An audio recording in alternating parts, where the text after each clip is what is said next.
Hello everyone, তোমাদের সকলকে welcome to বাংলার ব্যাকবেঞ্চার ইউটিউব চ্যানেলের নতুন একটা ভিডিওতে। তো আজকের ভিডিও টপিক হচ্ছে মাধ্যমিক পড়ার পরে, মাধ্যমিক পাস করার পরে তোমরা কি নিয়ে পড়াশোনা করবে। অনেকে দেখো পলিটেকনিক করতে চায়, অনেকে আর্টস নিয়ে পড়তে চায়, অনেকে সায়েন্স নিয়ে পড়তে চায়, অনেকে কমার্স নিয়ে পড়তে চায়, অনেকে ভোকেশনাল নিয়ে পড়তে চায়। কি নিয়ে পড়লে সব থেকে ভালো হবে এটা তো বুঝতে হবে। কারণ এই যে এখন যে ডিসিশনটা তোমরা নেবে, সেই ডিসিশনটা কিন্তু তোমার লাইফ স্টাইলটা ডিপেন্ড করছে, মানে তোমার ভবিষ্যৎটা ডিপেন্ড করছে এই এখন ডিসিশন নেওয়ার উপরে। এই ছোট ছোট ডিসিশন খুব ইম্পর্টেন্ট ডিসিশন নিতে হয় এগুলো। সো সাধারণত আমরা কিভাবে এই লাইনগুলো চয়েস করি। এক নম্বর হচ্ছে আমরা প্রথমে কোনো একটা নির্দিষ্ট গোল সেট করি যে আমি জীবনে ডাক্তার হব বা ইঞ্জিনিয়ার হব বা আর্মি হব বা যে কোনো একটা লক্ষ্য স্থির করি। সেই লক্ষ্যটাকে পূরণ করার জন্য, ধরো ডাক্তার হওয়ার জন্য কি কি পড়াশোনা করতে হবে, সায়েন্সে পড়তে হবে, সায়েন্সে কি কি সাবজেক্ট লাগবে সেইগুলো নিয়ে পড়তে হবে। তো ওই লক্ষ্যটাকে পূরণ করার জন্য আমরা সেই দিকে এগিয়ে যাই। ইঞ্জিনিয়ারিং করতে, ইঞ্জিনিয়ার হতে গেলে কি করতে হবে, পলিটেকনিক করতে হবে না ডাইরেক্ট বিটেক করতে হবে, সেইগুলো ভাবনা চিন্তা করে আমরা কিন্তু আস্তে আস্তে এগিয়ে যাই। তবে আমার এই চ্যানেলে তোমরা যারা ভিডিও দেখো তারা বেশিরভাগ স্টুডেন্ট কিন্তু পলিটেকনিক করার জন্য আমার ভিডিও দেখো। তো তোমাদের বলবো পলিটেকনিক করার জন্য যে কোনো ধরনের কোশ্চেন যদি তোমাদের থাকে অবশ্যই কিন্তু কমেন্ট বক্সে কমেন্ট করে জানাবে, আমি তোমাদেরকে রিপ্লাই দিয়ে দেবো। তো এটা হচ্ছে ব্যাপার, আমরা লক্ষ্যর একটা নির্দিষ্ট ঠিক করি যে আমার জীবনে এটা স্বপ্ন, আমি এটা করব, তাই আমি এই সাবজেক্টগুলো নেব। এই সাবজেক্টগুলো না পড়লে আমি আমার স্বপ্নকে পূরণ করতে পারবো না, লক্ষ্যকে পূরণ করতে পারবো না। এটার জন্য আমরা কিন্তু অনেক সময় লাইন নিই। আর একটা ভাবে আমরা নিই, সেটা হচ্ছে সাবজেক্ট।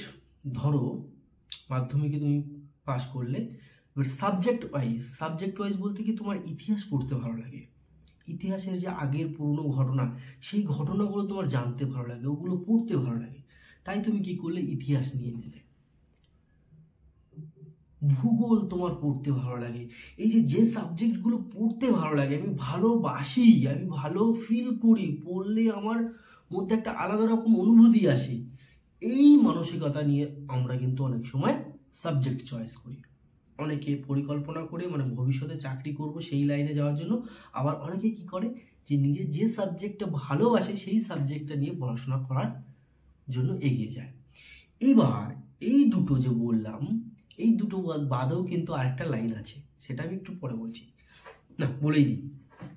3 নম্বরটা যেটা হচ্ছে সেটা হচ্ছে মানে কোনো জীবনের লক্ষ্য নেই, আবার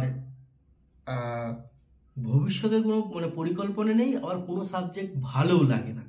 আরে চল ক্যাজুয়াল, যাকে বলে ক্যাজুয়াল, নিজের লাইফ নিয়ে কোনো ইন্টারেস্ট নেই। সবাই এদিকে যাচ্ছে, আমিও তার পেছন পেছন যাচ্ছি। আমার গার্লফ্রেন্ড ওইখানে ভর্তি হয়েছে, মানে আমাকেও ওইখানে যেতে হবে। আমার বয়ফ্রেন্ড এখানে ভর্তি হয়েছে, আমাকেও ওইখানে যেতে হবে।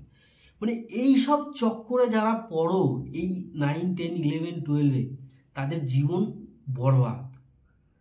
ঠিক আছে, এই লাভরিয়া চক্করে পড়লে তাদের জীবন এখনই, মানে এখন তোমরা হয়তো বুঝতে পারবে না, যারা পড়েছো তাদের বলছি যে এখন হয়তো মানে আকাশে উড়বে, বিশাল ব্যাপার, কিন্তু বাস্তব লাইফে যখন নামবে না, তখন নিজের পায়ের তলায় মাটি একটু থাকবে না, একদম ধোঁয়াশা দেখবে। তাই এইসব লাভরিয়া চক্করে কিন্তু এখন পড়ো না এই বয়সটাতে। নিজের লক্ষ্যটা সেট ঠিক রেখে এগিয়ে যাও, সব কিছু পাবে জীবনে। তো এই আনখাই, এগুলোকে বলে আনখাই কিন্তু চলো না, ডিসিশনটা ঠিকঠাক মতো নিও। তো যে ভবিষ্যৎ পরিকল্পনা, কোথায় ছিলাম জানো, ভবিষ্যৎ পরিকল্পনা। তো এই ভবিষ্যৎ পরিকল্পনা করে চললে অনেক কিছু করতে পারবে লাইফে। আর যে সাবজেক্ট ওয়াইজ, হ্যাঁ সাবজেক্ট ওয়াইজ যদি তোমার ভালো লাগে, মানে আমার যেটা পার্সোনাল মতামত, তোমার যে সাবজেক্টটা ভালো লাগে সেই সাবজেক্ট নিয়ে পড়ো, এগিয়ে যাও।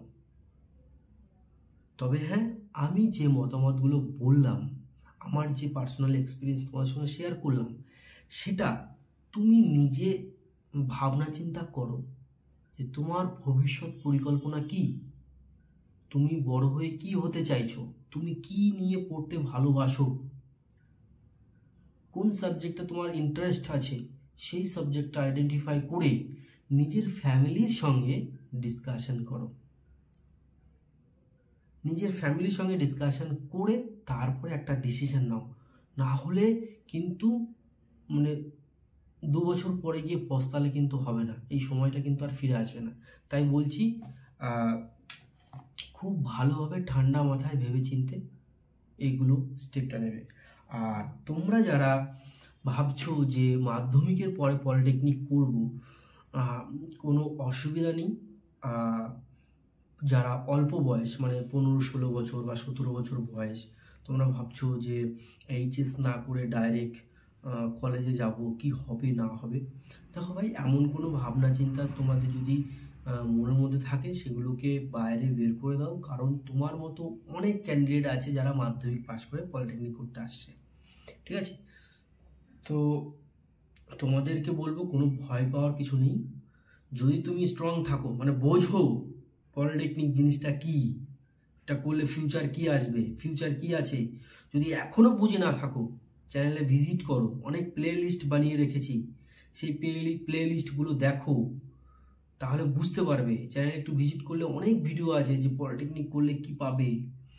আর যদি তোমরা মানে পলিটেকনিক করেছে 5-10 বছর আগে পলিটেকনিক করেছে এমন অনেক মানুষের ভিডিও আমি বানিয়ে রেখেছি, বানিয়ে একটা প্লে লিস্ট বানিয়ে রেখেছি এই চ্যানেলের মধ্যেই। চ্যানেলটাকে ভিজিট করলে বুঝতে পারবে যে ইঞ্জিনিয়ারদের জীবন কাহিনী বলে একটা প্লে লিস্ট বানানো আছে। সেই প্লে লিস্টে ভিজিট করলে তোমরা দেখতে পারবে যে তারা কি বলছে, তাদের কি এক্সপিরিয়েন্স, তাদের জীবন সম্পর্কে কি তারা শেয়ার করছে। ওই ভিডিওগুলো দেখলে তোমরা অনেক কিছু শিখতে পারবে, অনেক নলেজ হবে। সেখানে অনেক স্টুডেন্ট আছে যারা মানে নিজের নামটা লিখতে পারতো না, 5-এ পড়ে নিজের নামটাও ঠিকঠাক মতো লিখতে পারতো না, তারা এখন বড় বড় পোস্টে চাকরি করছে, ভালো ভালো র্যাঙ্কে চাকরি করছে। তো তাদের জীবনের ঘটনাগুলো তারা শেয়ার করেছে। তো প্লিজ ভিডিওগুলো দেখো, তোমাদের ভালোর জন্য বলছি, ভিডিওগুলো দেখো। প্লে লিস্টে আমি দিয়ে রেখেছি, ডেসক্রিপশনেও দিয়ে রাখবো, কমেন্ট বক্সেও দিয়ে রাখবো। ডেসক্রিপশনে আছে, তোমরা ডেসক্রিপশন চেক করলে অবশ্যই পাবে। আর যারা মাধ্যমিক এবছর দিয়েছো, মানে এটা ভেবো না যে তোমরা পলিটেকনিক করতে পারবে না, তোমরাও পলিটেকনিক করতে পারবে। তবে এবছর কিছু একটা হতে চলেছে, কারণ এখনো অবধি যেহেতু মানে ফর্ম ফিল আপের প্রসেসটা শুরু হয়নি। আজকে মার্চ মাসের প্রায় 25-26 তারিখ হয়ে গেল, তো এখনো অবধি যেহেতু আসেনি, আশা করি আসবে, সামনেই আসবে। তো সব কিছু আপডেট দেবো তোমাদেরকে। তো ভিডিওটা এখানেই শেষ করছি। যদি কোনো ডাউট থাকে, কোনো কোশ্চেন থাকে, অবশ্যই কমেন্ট করে জানাবে।